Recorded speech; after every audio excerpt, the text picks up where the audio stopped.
Mic check one. Hello? Was anyone there? Sidney, what's up, brother? How you doing? Cheers. Yeah, go ahead and pull the microphone up to you. All right. I know you can't hear it, so you can adjust the microphone if you want.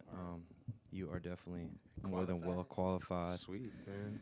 If you got to pull it out a little bit too, whatever you got to do to adjust it, have fun. Feels with about that. right. It's not too often I'm adjusting the microphone for myself. Yeah. You know, that might even be a first.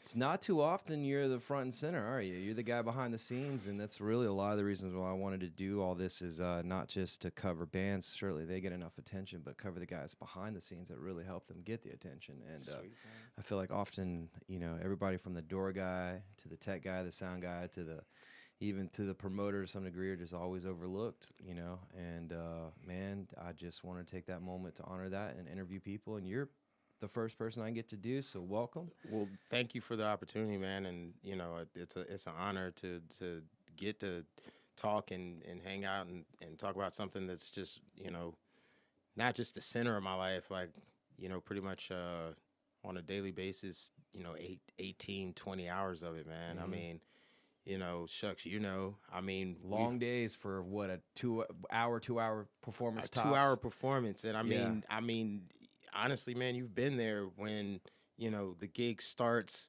at 10 a.m. on a Friday and isn't over until 8 a.m. on a Sunday. It doesn't include the driving and all that stuff involved. Yeah, man. I mean, it's a serious undertaking. But the thing is that from the door guy to the promoter to all aspects of it, everybody really loves it, man. Mm-hmm. Everybody who does it for any amount of time, and I'm talking specifically about live production. There's a serious dedication, I would say, that the people that work it, because the amount of yelling and craziness that you hear and have to go through, and just what's expected on a regular day. That's when everything goes right. You know what I'm saying? Yeah. Like when it goes wrong, it's even crazier. But just a regular day is insane. Compared to so many other things. But it's fun. You got to find the fun in it, or else you ain't gonna last long. Well, let's we'll definitely get into that a little bit more too. But let's dive into how you really got started, because it wasn't necessarily live sound. You started off, we were talking a little bit earlier, you obviously wanted to be, an engineer or producer. Yeah, man. I mean, you got a nice, interesting story how you got started. it's crazy. Putting a can and a shoestring together, practically. Yeah, I mean, it was pretty much some Thomas Edison, some Tesla type kind of thing. Basically, tell me about it. Yeah. Okay. I moved in with a bunch of people who were really talented, rappers and singers and songwriters and stuff, and way more talented than me. But I was a cool writer, and at first I started rapping or trying to rap, and like rap name of Tyranny, and it's just craziness. And what I found was that wasn't really where I fit into the mix. You know what I'm saying? Like I wanted to do something. Nice play on words, by the way. Ah, cool, yeah. And I just wanted to find a way to fit with what they were doing, to add energy or to add something to what they did. And so at first it was from an artist standpoint, and then it turned into from a recording standpoint, because we used to drive, I grew up in Charlotte, and we used to drive all the way from the north side of Charlotte up by UNC Charlotte, all the way to Gastonia down 85. So all the way, basically going all the way through Charlotte to get to Gastonia, and to record and stuff like that. And shout out to Phil, you know what I'm saying? Flip Banger, still doing his thing down there in Gastonia. And, we go down there, but I mean, it was in my car too. Now that I think about it, a lot of times it was in my car. So we'd be 5 deep, 6 deep in a Nissan Sentra, and just wheels just and coming up with gas money and stuff like that. And so I was like, okay, so we could save on the gas money and spend that for some other things. You know what I'm saying? If we can figure out a way to record here. So I took some old headphones, speakers and microphones are basically the same thing in reverse. Yep. And so what I did was I plugged the headphones into the microphone jack on my Dell laptop, and didn't even have a DAW, just had like a Windows like notepad, and I'd play the song in the headphones, and they'd rap to it, and then I'd line it up like by ear, Yeah. and put it on the beat, and then mix that down, and then like wash, rinse, repeat, and do that for like the overdubs and the ad libs Wow. and stuff like that. Wow. And dude, we were cutting records like that, and and the spit guard, can't forget that. So duct tape the headphone to the door. That's the microphone, right? And the door is the closet door, so like the closet became the booth. And then like for a pop filter, like took like a coat hanger and a dress sock, Yeah. and just like looped it up real quick, and took some duct tape and duct taped that to the, and gave it the spacing and stuff. And that was the studio. And we cut like mixtapes and records and stuff like that. That's pretty amazing. You Chance, you still got any of those recordings? Dude, I've been asking around actually lately. All the guys in Charlotte, like my Charlotte family, we still keep in Pictures touch. floating around. That's a Dude, this was man. before like the phones and stuff. It's took almost over. like surreal to believe. You'd have to have some evidence to be like, yeah, dude, it really went down. Dude, like this. shout Like, out but to, that's a cool story, right? Yeah, there. shout out to J&M Records, Shantasia Recording. You know what I'm saying? Because it was like, there were a lot of people that gave me an opportunity. And I mean, we were talking about this earlier. Like, it's one thing to mix in a vacuum and to do music in a vacuum, and gas your own head up. But it's not really until you throw other people in the mix and compare or add to what they're doing and get their opinions. Like, okay, what we're doing is good. Yeah. Like it could be good to you all day, but if it's not good to other people, then really to me that's not sharing. You know what I'm saying? Right. Like what's really makes it a shared medium is like how other people in the room feel about it. Yeah, it's definitely beautiful when you get some chemistry. I mean, it can go one or two ways. It either goes really well, or it's like, dude, I'm never doing a session with that guy again. But when you do have that cohesiveness where it comes together and it clicks, it feels very magical. Yeah, it does, because it's you didn't realize what you had out of yourself, and somebody else pulls a little bit more out of you. And the crazy thing is like comparing live to the studio is. Yeah, studio-wise, you get to make that choice. You know what I'm saying? I'm never, if I can choose, you know what I'm saying? And a lot of times you can actually, effectively make that choice. Right. The trick with live is, at least, when you're working like venue sound and stuff like that, I mean, unless you're a tour guy or whatever, but whoever shows up that day, you got to make the best out of that situation, like no matter what. Well, so you said it perfect earlier. Like the studio is like a Photoshop. You can Photoshop that moment, right? You can perfect it. You can really hone it in, and it just captures that moment. Live sound is really, it's the same thing. It's that moment, freaking but Polaroid. but it's very raw. Yeah, I mean, it's what it is. The film ain't that great sometimes. Yeah, You know what I'm saying? Like you don't get to go home and develop it and work with it like. Whatever shine and spit and polish you're going to give to it, you got to give to it right then. But I will also say that the live situation has helped me invaluably in the studio situation. Like one of the things that I've always had a problem with is like letting go of a project. Yeah. And so like never being done, like even like been paid, for the time, the mix, all that other stuff. Right. And still sending the client like other mixes, alternate mixes and stuff, just because I wasn't happy. And like what live forced me to do was just like let it go in the moment. You give it the best you got, and that's it. And you go home, and maybe you mess something up, and you just don't mess it up the next day. Yeah. Or maybe that day went like flawless, and you just try to like maintain like, okay, I want tomorrow to go at least as good as today. Yeah. But as far as like just rehashing, dude, I used to record everything that I even mixed live. Right. You know what I'm saying? Like we were talking about this. I got hard drives, like terabytes, days, weeks. Probably at this point, it's probably a couple of months. If you put it all together, of festivals where I recorded every band every day, on my stage, either doing front of house or monitors. And I used to go home and I used to mix all that. Wow. You know what I'm saying? Like I would remix every show that I had already done live, right? And then at some point, it was just like, what's the point? You know what I'm saying? Like, well, it definitely it's like a form of practice. Like a baseball, player swinging the bat a bunch of times. Or you know, video, like, you know what I'm saying? Like Yeah. going back to the videotape, like, and I do kind of compare it to that.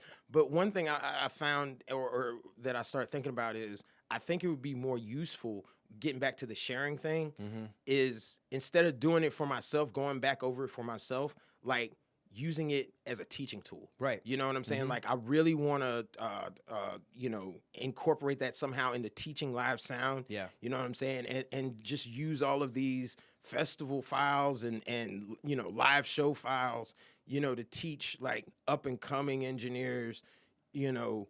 I definitely think live shows should be a huge factor in a, you know, I'd get all these students from schools and Dude, I went to that one. studio engineer mentality is different from live. And it's And they almost don't, like you got to start there, you know, because that idea of like live sound makes you sharp, quick, to the point. You know what I mean? Man. You're not nitpicking. You're not You- taking, you're- you know, you're just taking me down the boom, road and then that I you- then wanna you go, down, man. You go down sound engineer and you're it's like you're seasoned. You're like ready to go. But ready the to like fly. the schools, man, like you know, I gotta Yeah. like okay, because I went to a school. You know what I'm saying? Like So let's back up and put Yeah. a little content to the story. You know, after the whole, you know, you realize this is what you want and you want to move forward and hopefully get some better gear. What was that the next step to go to school? I mean, what was the Okay. progression from there? How did you get to the all school right, part? so okay, first I started recording, you know, in the closet, and then I got was R. offered. Kelly in there? No, Okay. All not right. No, not that's that such- crazy yet. Okay, all right. It definitely got crazy, rap studio crazy, not Yeah, R&B yeah. crazy. You know, but at first it was like a guy out of South Carolina wanted to do a rap label. He had some money, you know what I'm saying? So he saw that I could be an engineer. So I was engineering out of his house. He had like a setup at his house, right? Nice. Okay. All right. And so then some issues happened with that. That broke down or whatever. So then the same situation happened, you know, with a guy in Charlotte. Okay. And he rap label also, but this guy actually bought a building or a lease space that was already dedicated, built out to a studio. Okay. So this was in Charlotte. And basically I came in and big homie, you know, showed me around and everything.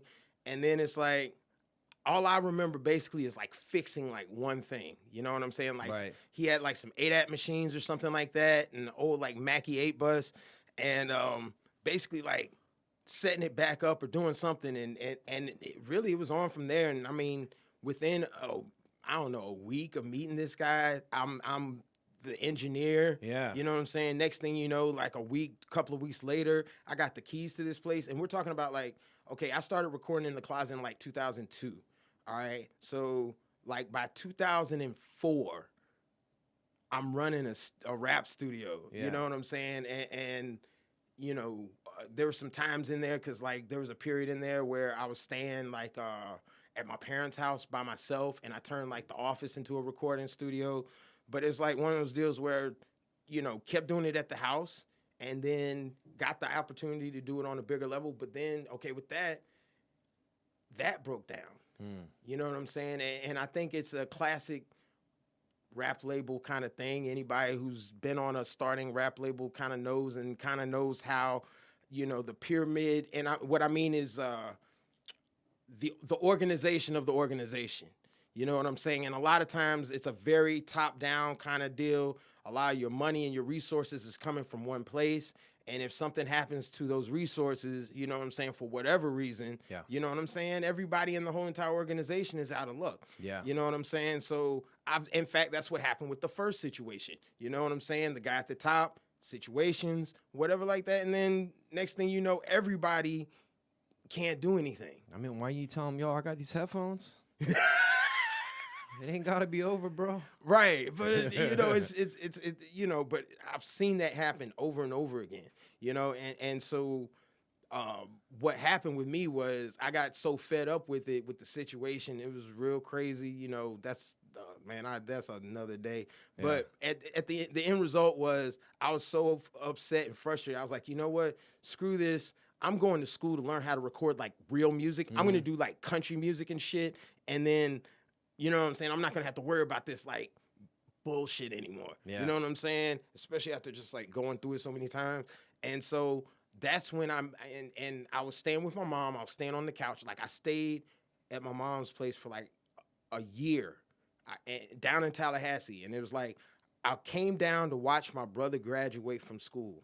And I ended up basically staying because I didn't have no place to go. I like got kicked out of my apartment, got kicked out of the studio, like no place. I stayed on like couches and stuff, right? Yeah. So I was watching late night Adult Swim, right? And there are two commercials on late night, okay? You got pay to play schools and the military.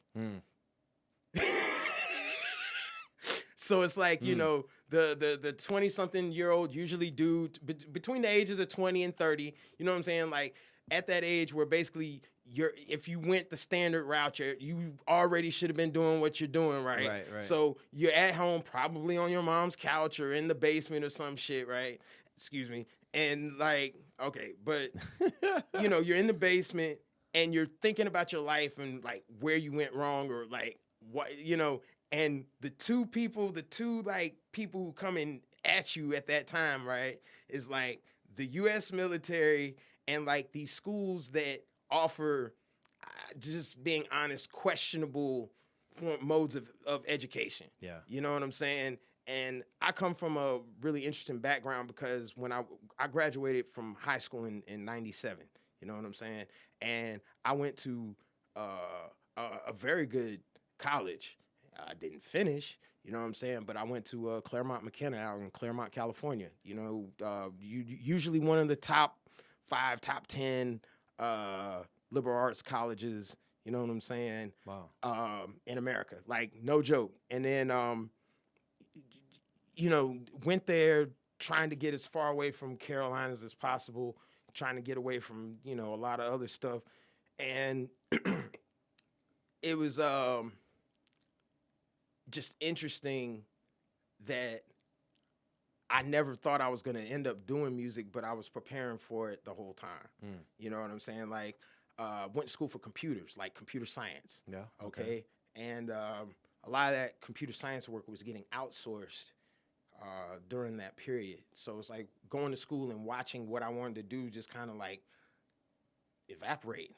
You know, I was like, yo, I don't think this is a good road for me to head down, you know, and then also I didn't like being in a room programming like 12 hours a day by myself, you know, so I figured I'd switch it up with the studio thing and be 12, you know, in a room 12, 16 hours, but at least with another person asking another person like, hey, is that any good? Yeah. You know what I'm saying? Instead of doing 12, 14 hours, compiling something, you know what I'm saying? Taking it to your professor and, you know what I'm saying? Just no real personal, you know what I'm saying? And like trying to do things myself and then trying to do things with other people. One thing, the conclusion I've come to is it's always better with other people, man. Yeah. You know, and that's what keeps me doing it is, you know, that interaction with other people, which is what's missing right now, and it's it is, yeesh. man. I know it's COVID. So you ended up going to school, and when you went to school for sound engineering, right? Yeah, I went to the Art Institute of Atlanta. I went for audio production, and you know, kind of going back to what I was saying, all of their stuff basically, if you went there, they had you. First of all, 80% of the students just want to make beats. Yep. You know what I'm saying? Like they have no idea what real audio production is. You know what I'm saying? I kind of had a leg up because I already ran a freaking studio before I even went to school. You know, so my reasons for going to that school and other people's reasons were completely different. You were familiar with a lot of trials and errors. Yeah, and I had a game plan. Yeah. And really that's one of the things, like with education, any college, you know, you get out of it what you put into it. Yep. You know what I'm saying? Like you can go to a party school and get an excellent education. You know what I'm saying? If that's what you put into it, you can go to a Harvard, a Yale, a Ivy League school, and if you want to find a party every night, you're gonna find it. Yeah. You know what I'm saying? Because that's what you're putting into it, and so that's what you're gonna get out of it. Yeah. You know, and what happened is that what I knew kind of the deal, and what I mean is that a lot of these for-profit schools, you know what I'm saying? They just want your money. They want the federal, you know what I'm saying? They want the money. Yeah. Okay, so what they sell you on this dream of, hey, you're going to work in a studio. And so they have you know, first of all, 85% of them just want to make beats. They need to be going to school for actual audio, like making beats instead of, you know, engineering. Okay, which is what I wanted to do. So I went to the school to become an audio engineer. You know, to learn how to do something besides tracking beats out of an MPC and recording and stacking vocals. Okay. And so that's what I went to the school for. I also knew that there was equipment there, you know, SSL, console is not something that you're going to run into just anywhere on the street. You have to have an in on that, whether it's working in a studio, interning at a studio, going to a school like that. So I figured that going to the school, I was going to get the hands-on experience with this equipment. I wasn't going to otherwise. And then the other thing was making contacts and connections with my students and with the teachers. To my goal going in there was to be working in a studio before I even graduated, a year at least.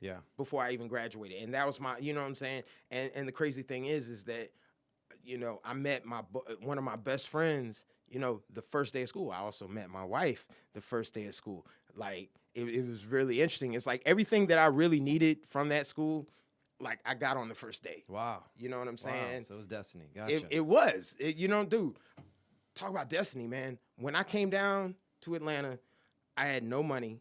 I didn't know how I was going to pay for the school. I just knew that I had been accepted.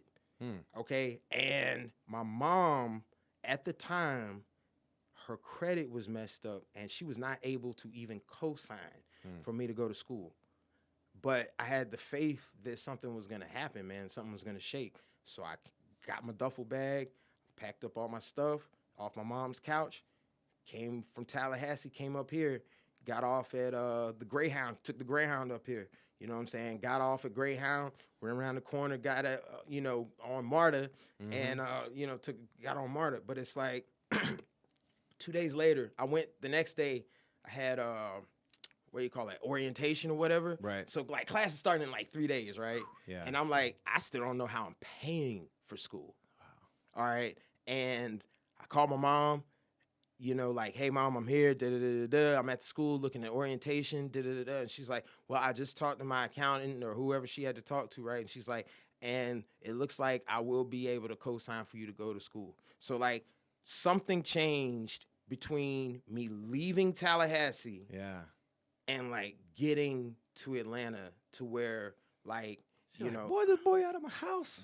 Well, yeah, whatever it was, you know what I'm saying? And it's I mean, faith, man. It was definitely meant to be, you know. And I mean, the thing is like taking that step, you know, and so much I think of getting into this business, being successful in it, is taking that blind faith step. You know what I'm saying? Like, you don't know, dude. I've been blessed up until when this COVID stuff hit, to support my family, you know, not just by myself, you know, shout out, you know, to my wife, much love, but to be a support for my family, doing just live sound for 7 years. And before that, I was doing just studio, you know what I'm saying? And that was rougher. You know, in fact, part of why I went into live, because that wasn't the plan. Yeah. You know what I'm saying? But what happened was I was working in a studio, and a good buddy of ours, you know what I'm saying, was... So is that the progression there? You were able to get into school, and then you started lining up studio gigs? Yeah. In fact, lining up, I mean, like I said, met my buddy the first day. Yeah. You know what I'm saying? A good friend of ours. And that guy ended up co-owning a studio, you know, going into business with two other guys. Well, nice studio, man. I think one of the best rooms in town. People underrated. People don't know about, you know, in Avondale Station, but we'll talk about that later. Yeah, man.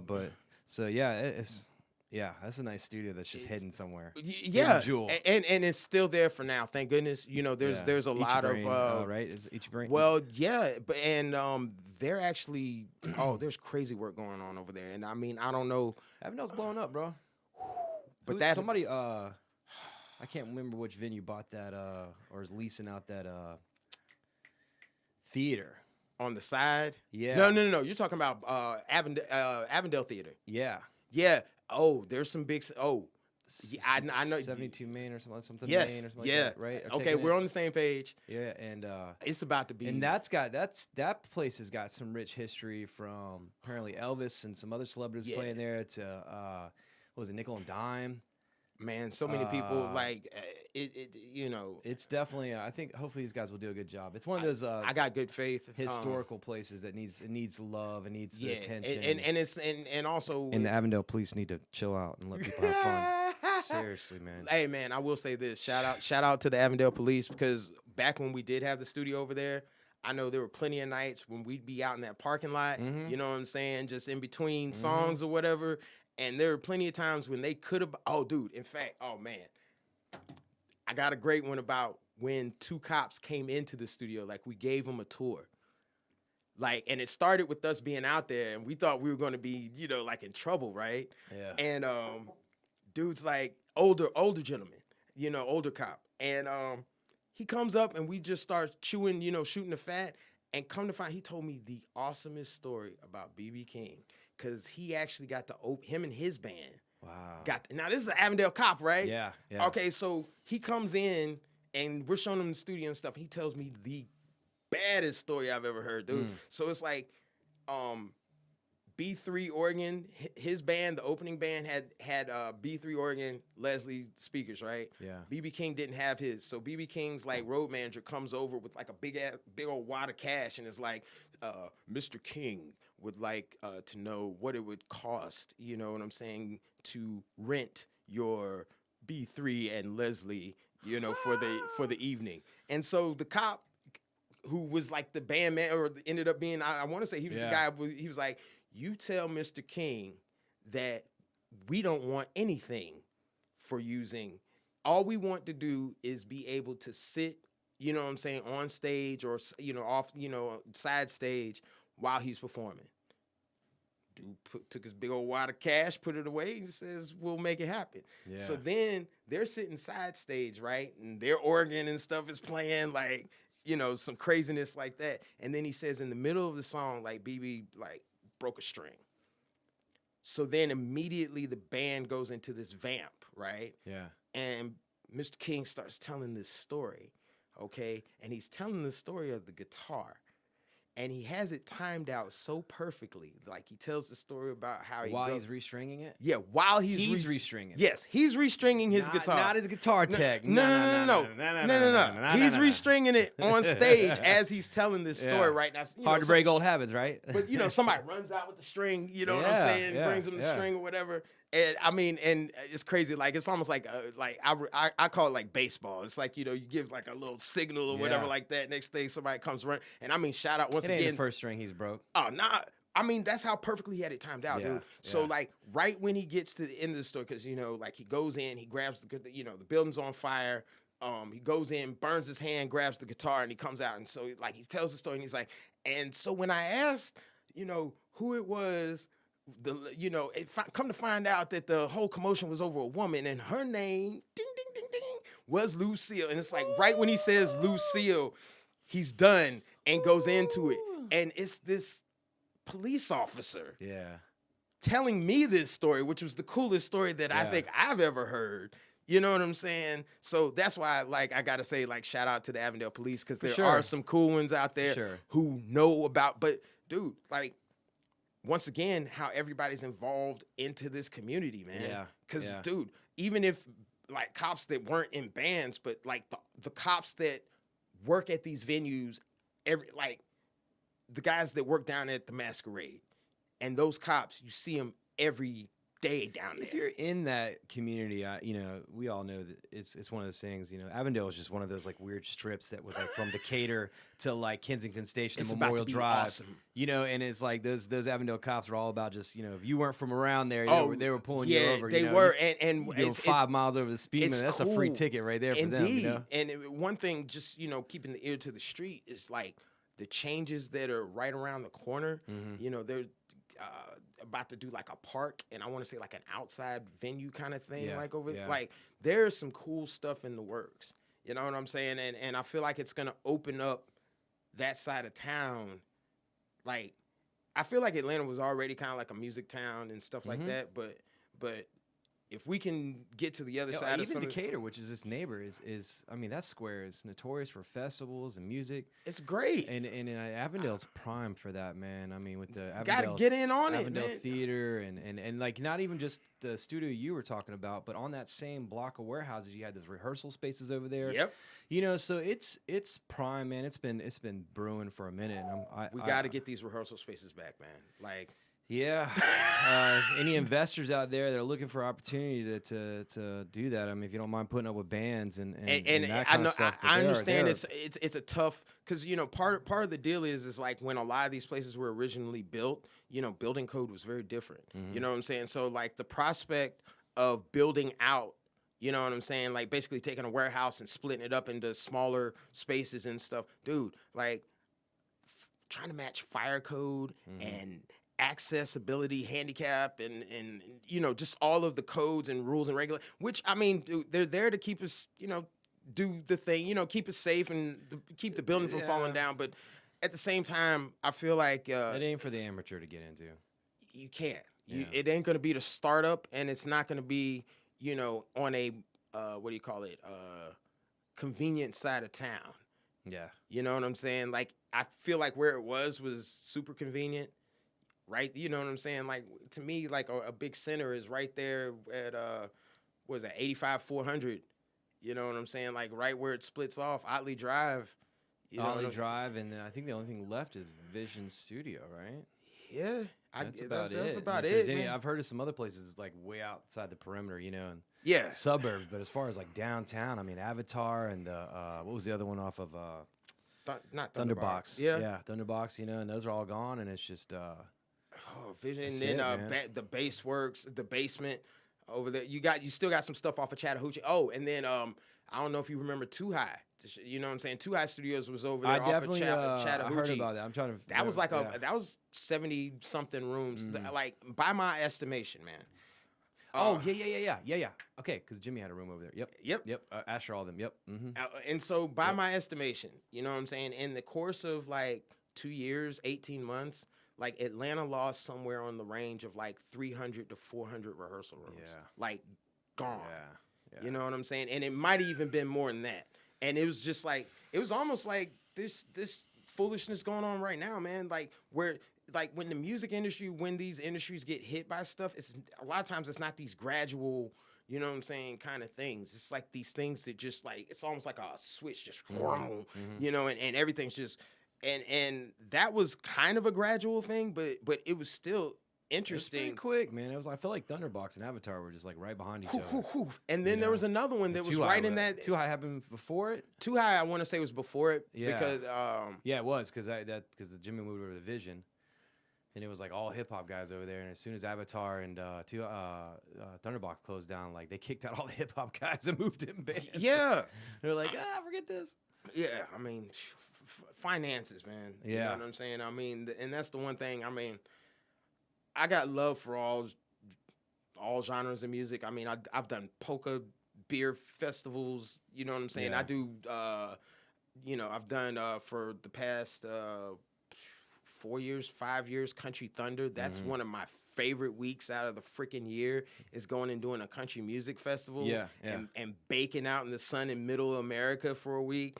You know, and then shout out to, you know, I just miss all that stuff, man. Well, let's get into that, because you did studio work for a while, and clearly that wasn't paying the bills as much. So you got into live sound, and you know, found out to be a little bit more feasible as far as making good money. But at the same time, too, how did that, you know, come into changing your outlook and view on being in the studio?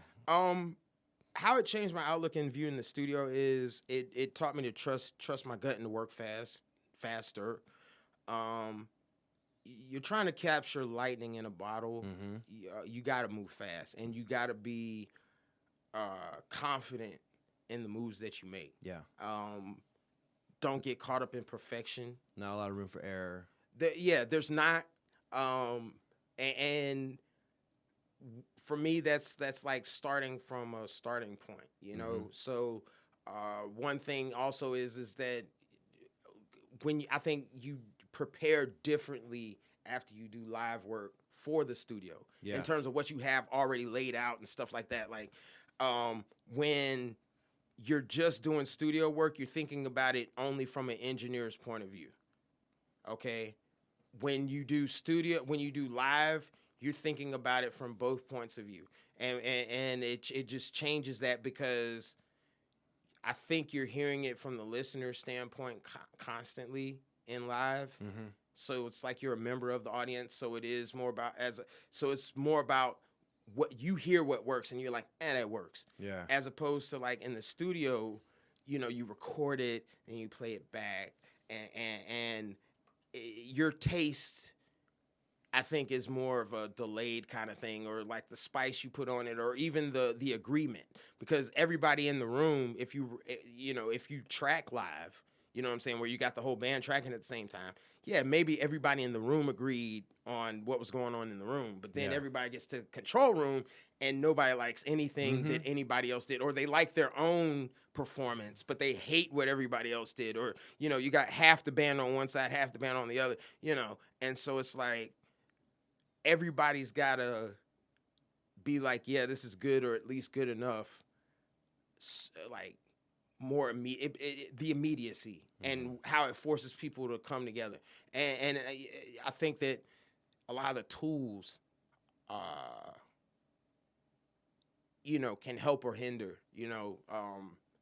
It's interesting when I came in right when Pro Tools in the studio was becoming democratized in terms of everybody being able to afford it. Right. Because really the first thing I had to do in the studio when I was running the rap studio was take out 16 channels of ADAT, move it over to the auxiliary channels, basically, because to make room for the inbox, which is ironic because I'm sitting here. The first board we had at the studio was a Mackie 8 bus, 32 channels with the 32 channel sidecar. So I had like 64 channels, you know what I'm saying, and then center section, but 64 channels, right? The 64 channel board, and then you come in and do a session in Pro Tools where you're using, left, right, 1, 2, and vocal on 3. Yeah. You know what I'm saying? And so I kind of came in during that transition from, a more analog workflow into the digital, and seeing how that changed. Like, yeah, I've been doing Pro Tools since like Pro Tools 6. You know what I'm saying? They don't even do numbers any. Now they do like years, whether it's like 2019 or 2020 or whatever. Subscription based too, right? Yes. Yeah. Man, that's a conversation I'd love to have too, because it's like all your professional tools. And my brother's an architect. Shout out to my brother and his wife, Mr. and Mrs. Clark, DDG, Defined Design Group. They just started their own firm. Yeah. So they're like real architects and stuff. But it's like their tools, because they use like CAD and stuff like that, 3D Studio. But it's like everybody going to this like subscription thing. Yep. It's cool, but at the same time, it's not. You know what I'm saying? And I think that can't hate the player, man. Hate the game. No, and I'm not hating the game. I'm not hating, because there definitely, there are benefits to having constantly updated software as long as it works. Yeah. Avid. But as long as this stuff works and, you're integrating new features and stuff like that consistently and keeping it consistent, that's cool. Yeah. But I'm still of the mind of, you turn it on, like almost like these I like dedicated hardware.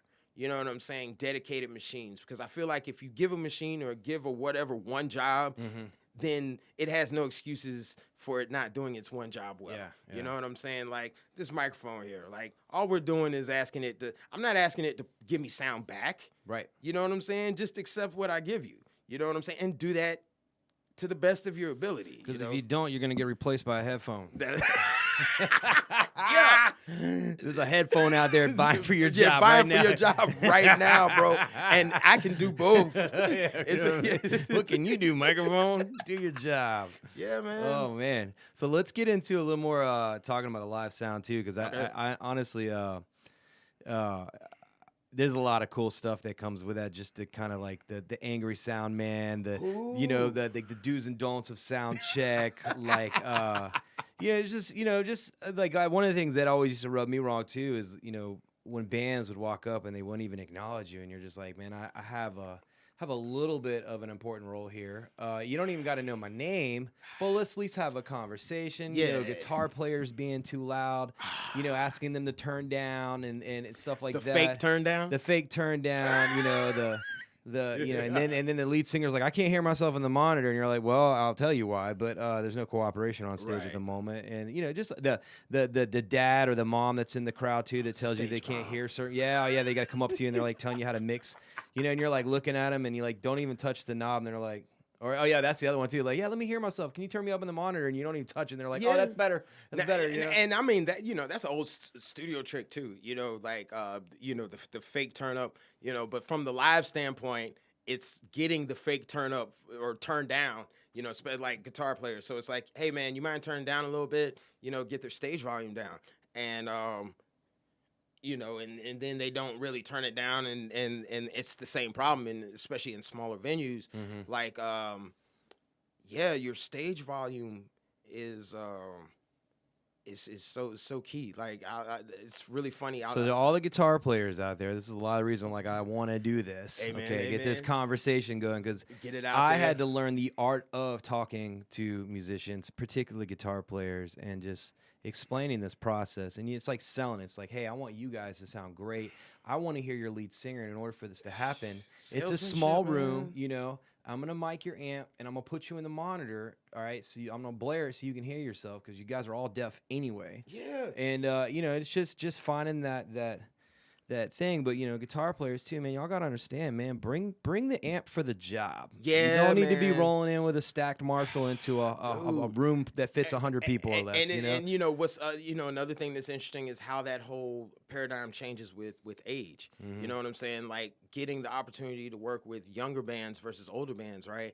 And what you notice is like the younger guys are the guys with, the full Marshall stack, you know what I'm saying, and the big heavy gear, right? Because I guess they still got the muscles and the, whatever. It's the look, the image too. Right. It's so it's vanity everything. and ego, and I get it, man, and it's perfectly, to me, it's perfectly reflective of the entirety of the person. Yeah, and I'm cool with that too. But know your gear too. Like find that level where that gain cracks. Yeah. You know what I mean? Like just because it's big and you want to have the look, cool. But man, make it fit the room. Yeah, and a lot of people just don't get it. They just turn it up to how loud it is in their practice space, and you're like, man, I'll give a clue, and this is one of the things, like, working from the backline side, right? Mm-hmm. Okay, so, like, I've done a lot of live sound, but I've done some backline gigs too. Yeah. And so, like, going through and testing gear, and musician-wise, I played saxophone 3 lifetimes ago. Okay, so I do not consider myself a musician, especially with the musicians I'm surrounded by. So it's like I'm just, sound guy. All right, but one thing I learned testing out backline, like guitars and stuff, guitar amps, dude, it is amazing how far you can get by putting everything on 6. And, like, you take a Fender Deluxe, you put all the knobs on 6, you know what I'm saying, and crank it up, and just, that sounds good. And that's what's weird to me is like, I'm not trying to, I know everybody's trying to differentiate themselves. Once again, guitar players, I love you guys, and there's a word, and it's interesting, we talk about this, like psychology, right? So one of the things you learn in psychology is like trigger words, right? Yeah. And if you ever want to trigger a guitar player, there is one word that you never say unless you want to have an all-day conversation that's going to go absolutely nowhere. And that word starts with a T, and that word is tone. Okay? You never, as a live sound engineer, and sometimes even as a recording engineer, talk to a guitar player about tone. Okay? Because the minute you say tone, it's like you're talking about his mother. Okay? And so, and then the other thing is that from a sound guy's perspective, tone is something completely different. Tone is frequency, it's numbers, it's mathematical.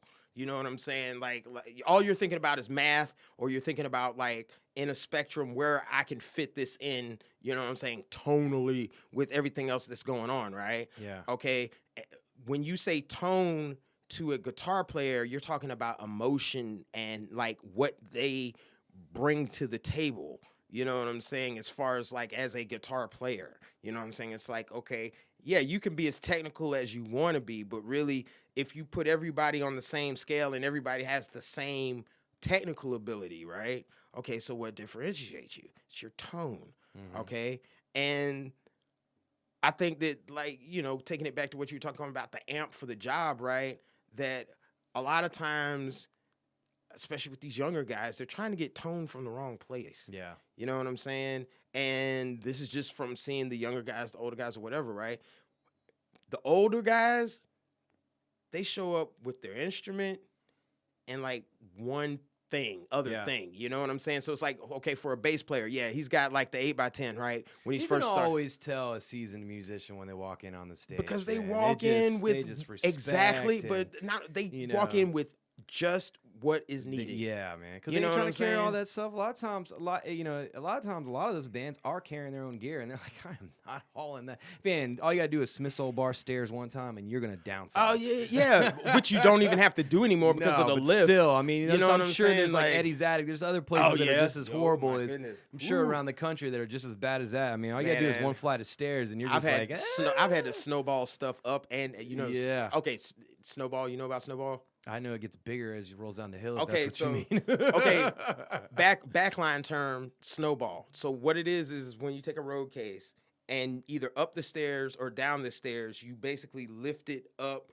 and you keep rolling it uphill like a snowball, catching it on the steps as you go. So it's like if you're a one man, you know, delivery or you know, you're doing a set and strike or you know, by yourself, all right, and you got, you know, a 4x10, a half, whatever.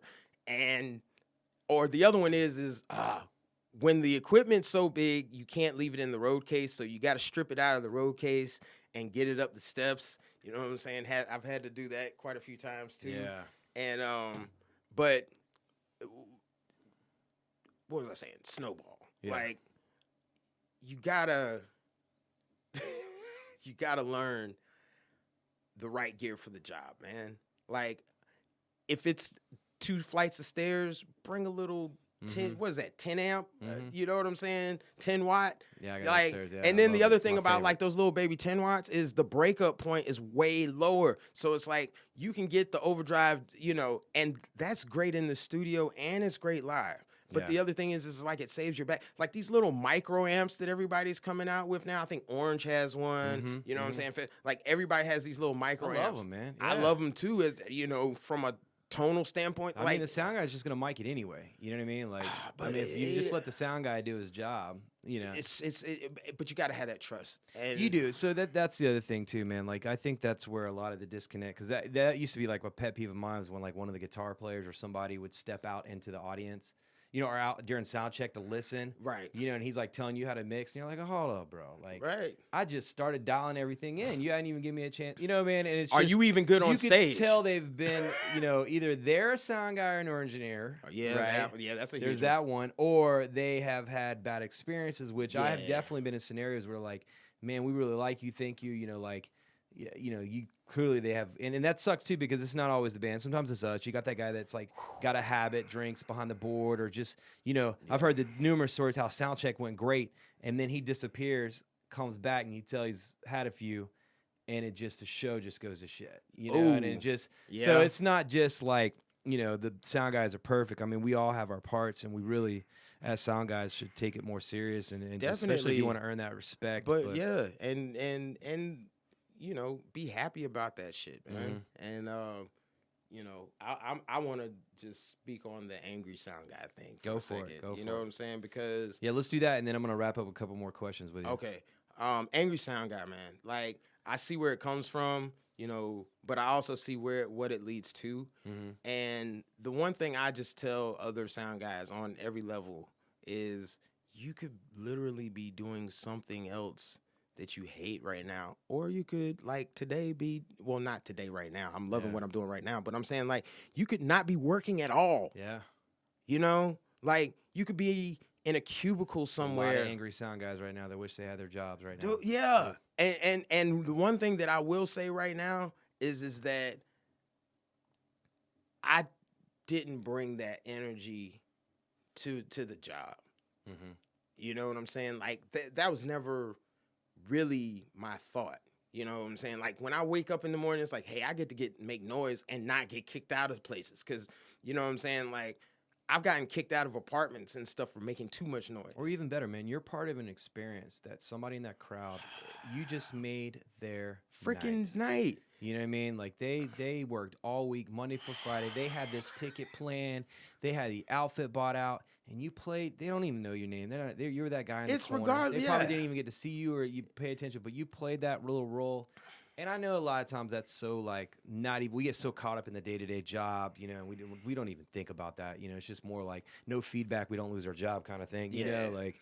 But you know, it's just, man, it is at the end of the day, it's ultimately creating an experience. That's what it's about, and that is really what gets me. That's what I'm thinking about. I'm not thinking about the feedback. You know, to me, feedback and all that other kinds of stuff is like mechanical fear. You know what I'm saying? Like fear of the, you know what I'm saying, the mechanical things. But it's like I'm not afraid of failure. You know, like I'm not driven by being afraid to fail. Yeah. I'm driven by the desire for success. You know what I'm saying? So I'm driven by wanting to provide that experience that you're talking about every time. Yeah. Like that's why I get up in the morning. I'm not getting up in the morning saying, "Oh God, I hope I don't feed back." I get up in the morning saying, "Yes, we're going to go out here and do this concert. I don't even know who's showing up, but we're going to make a freaking show out of it and people are going to have a good time." Yeah. Yeah. You know what I'm saying? And that's how I approach every day. And that's my thing. You know, so it's like I think that sound guys, if more of us could look at it like that in terms of trying to make an experience. And sometimes the ingredients for that experience ain't the best. You know what I'm saying? But you make the best of the experience, because a lot of times it's like, you know, you hear this band, and I mean, I'll be honest, you'll be like, oh man, these guys, okay, but somebody out in that crowd is gonna love it. I know, and even on top of that, I've been there before where I was like, man, this ain't really my band, but then they're like, man, dude, it sounded great on stage. And you're like, oh man, now I feel bad for talking shit to you in my head. Or the other one is like, you know, man, they sounded good on stage. I like that, and you know, out in the crowd, it sounded as good as you could make it. Yeah, you know what I'm saying. But then I'll tell you another one. Like the band ain't that great. You know what I'm saying. But they look like they're having fun. I've had that one where it's like, dude, these guys were okay, but everybody on stage was smiling. Dude was rocking out. You know what I'm saying? And those nights, I like those. I love those nights too. That's how a lot of bands have won me over. You know, I'm like, I'm not a big genre like on country. Like I hate, you know, but. You know, there's just like there's certain genres, and like it's not my style of music, but the way they carry themselves from the beginning to the end, and you're like, difference. You know what, man, I'm not really necessarily into your stuff, but now I am, because I know y'all as a band, we bonded. Because they sold I want to show you that love, man. You know, and they sold you on themselves as people. But I've had the opposite too, where I've really been excited about seeing a band, and they come in with the prima donna stuff, and I'm like, oh my god, you just ruined it for me, bro. Like, man, really, really, this is how it's going down. I got some stories about that too. Like, and it hurts, you know what I'm saying? And I'm talking about for me, like, you know, it's like you know, my hero playmate that you know, and she's a fish in bed, and you're like, God, really?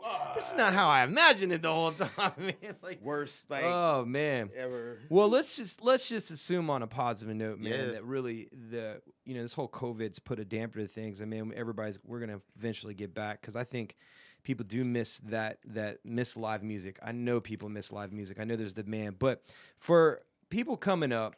You know, clearly we actually, you know, I'm hoping recording studio sessions are still rolling. If anything, you know, people are in the studio. So for an up and coming person, you know, what's some advice, you know, whether it be via studio or live sound or both, or maybe having, you know, either, if you want one or the other, you know, should they have a little bit of mix of both so you understand the difference? Like what would be your advice to somebody, you know, that's saying, hey, how do I get into this? What would be the best route? Okay. So this is what I do as much research on your own as you can. If you want to actually talk about something that's a practical job that under normal social circumstances can pay bills on a regular, consistent basis, I recommend live. Okay, in this town there is a show. In fact, there's more than one show going on 7 nights a week. Okay, you can get a show doing sound somewhere 7 nights a week. Yeah. Okay, it takes a lot of work. It takes a lot of because I'll say this: you probably won't get it just trying to work for one person. Me, I work for probably like You're definitely an independent contractor. definitely independent, and independent contractor meaning that I contract on a consistent basis with, several venues and several production companies. Make sure your name carries. Yeah. First of all, keep your name clean, keep your nose clean. Don't come to work all jacked up. Yeah. And that applies in the studio too. Yes, as a studio, running a rap studio, I'll be honest, I had to learn, and also I was younger, you know what I'm saying? I had to learn how to operate a studio, basically be a security guard, an engineer, and all of that while being inebriated, drinking and smoking. All right. Because that's a rap studio. Yeah. And I can tell you some stories about having everybody check their guns because we used to have like this little like drawers, like cubby holes where everybody could check their guns and stuff, But come to work clean, come to work ready to work, come to work ready to give people an experience. That's number one. The other thing though, from a technical standpoint, so that's outlook. You know what I'm saying? Come with the right outlook.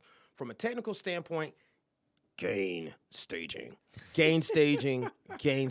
the love of God, gain staging. Okay.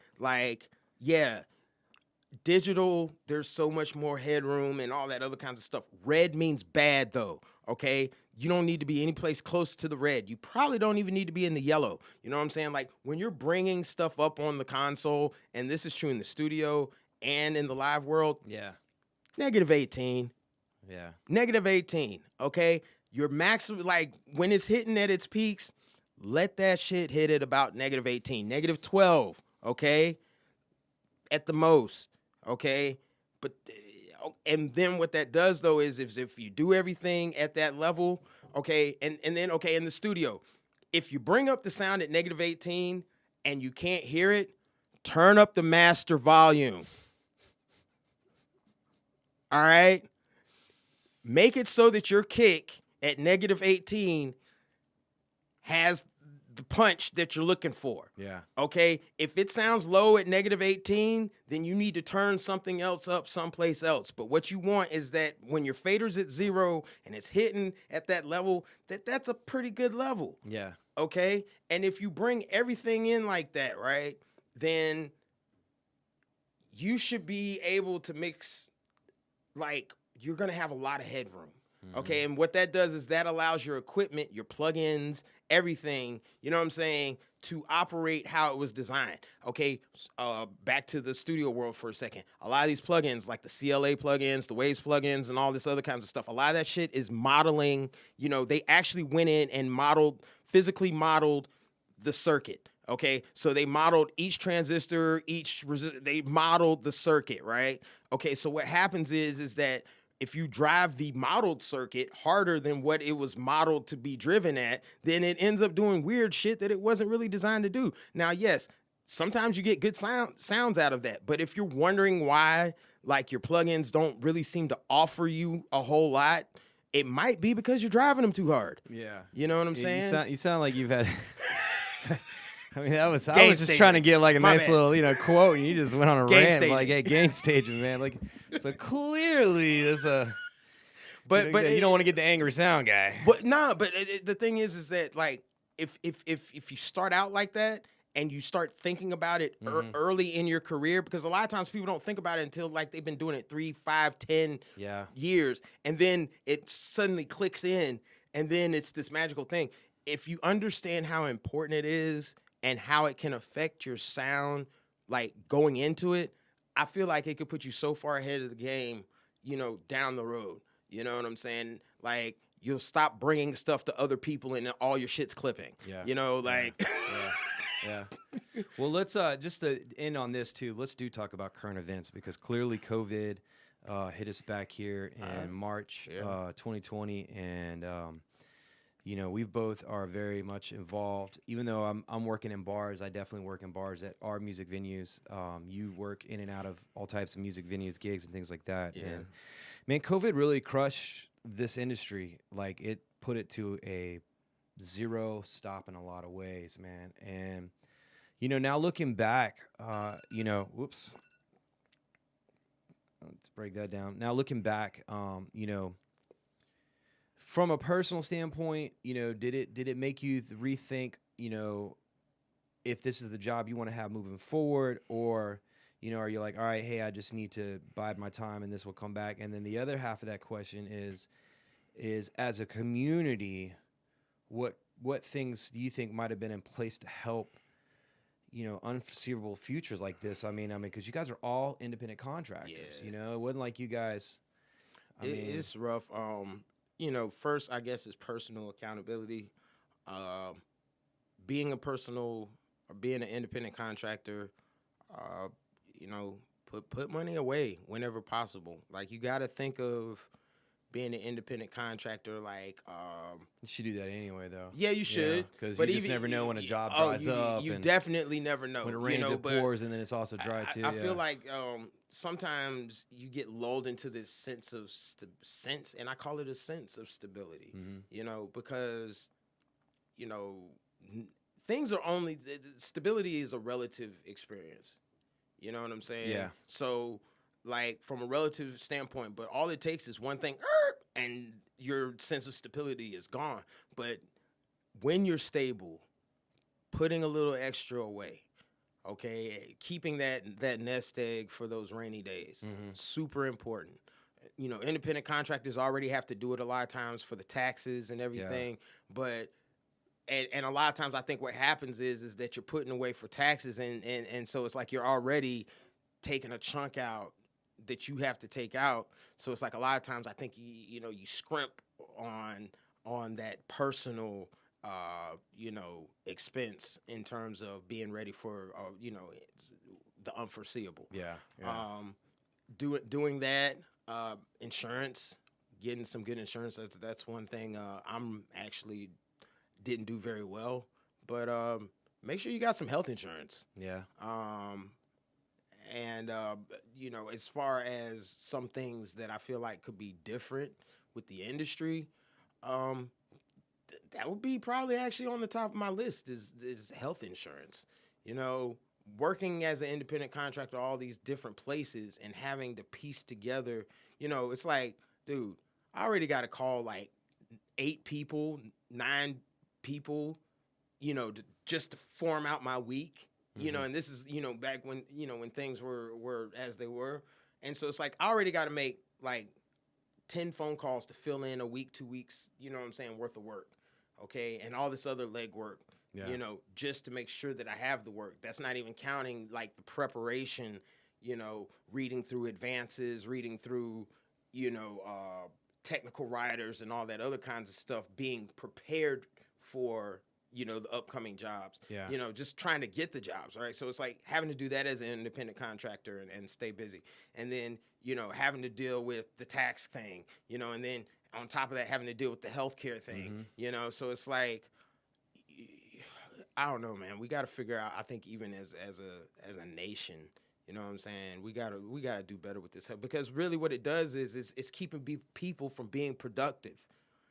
Okay? When, you know, somebody, you know, like right now, I got a broken hand I can't get fixed. You know what I'm saying? I got a jacked up knee that's been messed up for 2 years, you know, and really all I can do is put Band-Aids on it, you know, because I can't afford, you know, to get it properly fixed. But then there's this whole set of work that I can't really do as well, you know, from a physical standpoint, because of things that are fixable not being able to be fixed. Yeah. You know? So it's like how many days of work are missed by people for stuff that, it started out as something that could have been really easily taken care of, and now it's ballooned into this thing where they're missing days, weeks, you know, months of work. You know, so I feel like you know, this healthcare thing is holding us back actually as a country.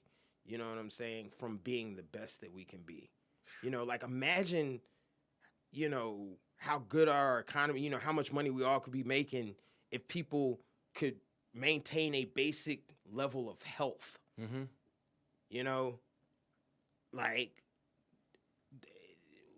it's crazy money. Like Yeah. I can't even. You know, nobody can really put a price. Well, somebody's put a price tag on it, Yeah. obviously. Yeah. You know, but dude, that would be at the top of my list. You know, and then the other thing is that some level of like I think the pay could be a little bit better in some places. I think it's getting better, and it has gotten better over time. You know, I can remember, you know, working in some places, and then I can working at some places and getting paid like, you know, well under $100, you know, for well over 8 hours sometimes of work. Yeah. You know, Yeah. but I do feel like it's getting better. I do feel like as sound people, we got to talk to each other though. Like, you know, hey, I am making, you know, talk about what we make, what you know, our job experience amongst each other, you know, because a lot of times we never get to hear each other's work unless we go out to listen to music. Yeah. You know what I'm saying? Like one sign, like, okay, if you're working like, for example, in a bar, okay, one server knows how another server works. You know what I'm saying? Because they're both working at the same time. So you can see how this person works, what they do well, what they don't do well, right? Yeah. Okay, as a sound person, like, you don't get to see that. You know what I'm saying? Basically, all you get to do is hear, like, oh, so-and-so did this, or you're hearing second and third hand a lot of times, unless you happen to either get off early and walk in at the end of somebody else's show at a multi-room venue, or, you know, you come in to get your paycheck on an off day and you walk through, you know what I'm saying, and you get to hear. But it's like, I think that getting to hear each other's work is beneficial, you know, bouncing ideas off of each other, you know, tricks of the trade, stuff like that, just communicating more, but also communicating about work conditions. Yeah. You know what I'm saying? And being on the same page and, you know, all agreeing, you know, hey, maybe we need to figure out how to either make this job more efficient. Cause that's another one it's like between sound guy, like a lot of venues, man, where it's like the sound guy's got to do more than being a sound guy. Yeah. Yeah. You know what I'm saying? Yeah. Like I'm not a bar back. Yeah. You know what I'm saying? I'm not an ice carrier. Yeah. You know what I'm saying? And I understand it, smaller places sometimes, you know, you got to, but at the same time, man, it's like, come on.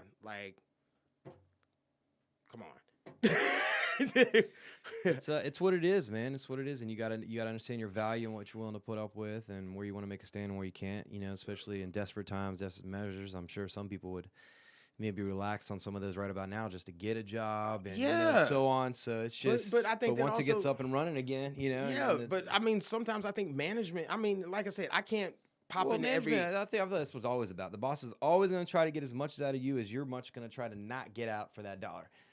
You know. Yeah, like but the thing is like, you know, sometimes I feel like there's this. You know, there's always dollar on paper, okay, and then you got like the dollar that's unseen. You know what I'm saying? Like when your shit's at a certain level, okay, and the quality and value that you add, because A, it's a nice place, B, you're giving the best experience and everything like that. And so, yeah, you got the dollars that when you're at that level that you bring in because your shit is the best. Yeah. As opposed to, oh yeah, you're in the black, you're making money, but how much more money could you be making if you were the best? Yes. You know what I'm saying? Yes. And that's what I'm always thinking about. Yeah, I mean, yeah, manager, yeah, you could be thinking about right now. You know what I'm saying? But leadership is really about thinking about the future and leading to the future. Yep. So I think that management, okay, they have to step more out of, or yeah, you got to manage, but you got to lead too. Yeah. You know what I'm saying? So maybe, you know what I'm saying? And it's you know what I'm saying? It takes some bravery or whatever like that. But taking that step and believing that if I let this person give them more of a lane to do their job and to do their job better, and I give this person more of a lane to do their job and to do their job better, that this whole operation can be better and we can all make more money. Yeah. You know what I'm saying? Instead of just worrying about these $2. Oh, I got to make sure that we're in the black and, you know, we're making you know what I'm saying? Yeah, I understand. You got the right now to worry about. You know what I'm saying? But if you're trying to be better or even the best, you know what I'm saying? You got to think about the future. That's all I got. Well, dude, I appreciate your time. Thank you for sitting down with me. Yeah, and, man. I hope we get to do this again. I love it, man. Yeah, That's dope. now we got a nice little backstory on. We can get into some other cool stories and dude, events and the things. record and all that label, stuff. I didn't- Yes, yeah, there's all the so above. much, So man. definitely look forward to another session with you, Awesome. man. And good luck on the road, bro. Thanks for the opportunity, man. All right, man. Peace. Peace.